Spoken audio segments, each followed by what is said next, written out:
K hərfinin ifadə etdiyi səslər. K hərfi sözlərin əvvəlində öz səsini ifadə edir. Kənd, kino, kol və s. Rus-Avropa mənşəli alınma sözlərdə K səsini ifadə edir. Klub, marka, tank və s. Yəni sözün ortasında, əvvəlində, sonunda hər yerdə işlənə bilər.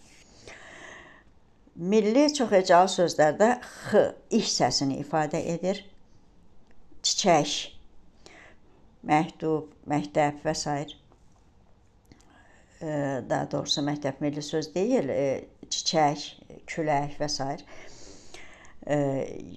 Və J səsini ifadə edir. Yenə də ancaq birləşmə daxilində və sözün sonundakı K hərfi əgər özündən sonra saatla başlanan söz gəlirsə, tələffüzdə ih deyilir.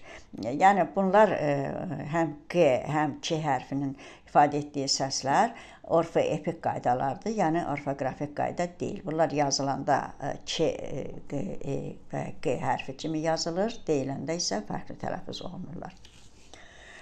Və K hərfi dediyimiz kimi K səsini ifadə edəndə deməli hərfin adı K olur və buna diqqətli olmaq lazımdır.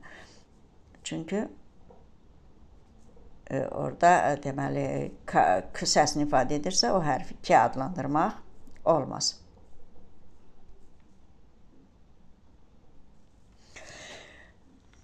K hərfi bir də dediyimiz kimi özünün cingiltili qarşılığı olan C səsini də ifadə edir. Deməli, kar samitdən sonra işlənəndə, məsələn, seçki, burada Ç kar samitindən sonra işlənən Ç hərfi, yazılan Ç hərfi tələffüzdə C səsi kimi ifadə olunur.